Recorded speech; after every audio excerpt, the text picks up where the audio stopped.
Hollywood itself is a word. The word is interesting because it's a word that comes from a pagan. Hollywood is the holy wood, and it was the wood that the magical wands were made out of in the pagan sorcery, magic.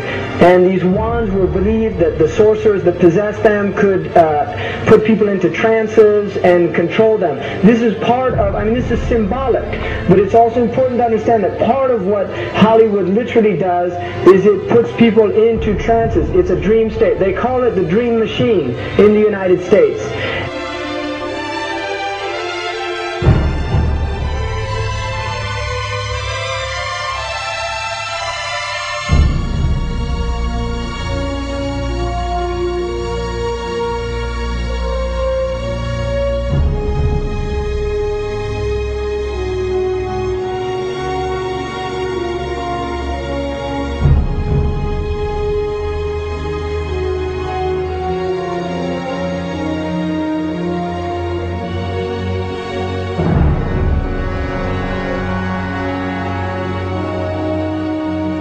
Creates fantasies for people. It puts people into these things. Now, one of the things is interesting that in the part of what's done in movie theaters, in darkened rooms where people watch television, is literally a trance state that occurs. So what's called suspended state of disbelief. You enter into a state, you suspend your disbelief and enter into a state whereby you begin to believe what you internally realize is imagination. It's falsehood. Films are magic. It's just magic. You go and you watch these things and people get caught up in them. People cry during films. All this catharsis that takes place in these things. Many of the films, and this is an important element in the control mechanism, is literally allow people to go and have certain type of catharsis as a purging experience, which Aristotle talks about the necessary element. One of the necessary elements of tragedy is to create this cathartic experience. And this is why a lot of the films, especially also news and things like this is why news is very important in this culture.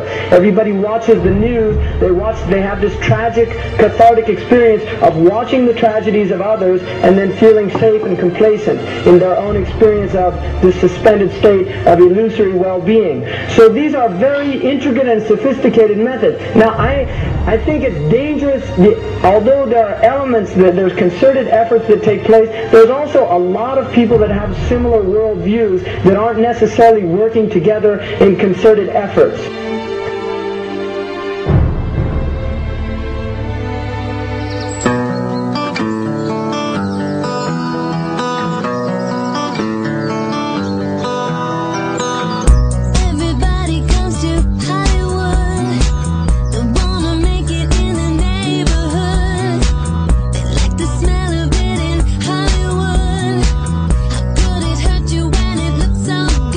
Shine your light now.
not supposed to be up here.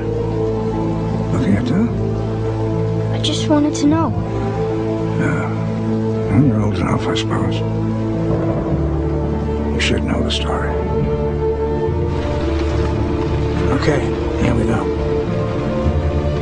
It was 1832, on a night much like this.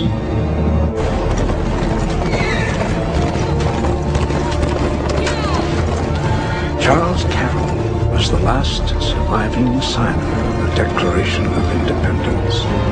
He was also a member of a secret society known as the Masons, and he knew he was dying. He woke up his stable boy in the middle of the night and ordered him to take him to the White House to see Andrew Jackson, because it was urgent that he speak to the president. Did he talk to him?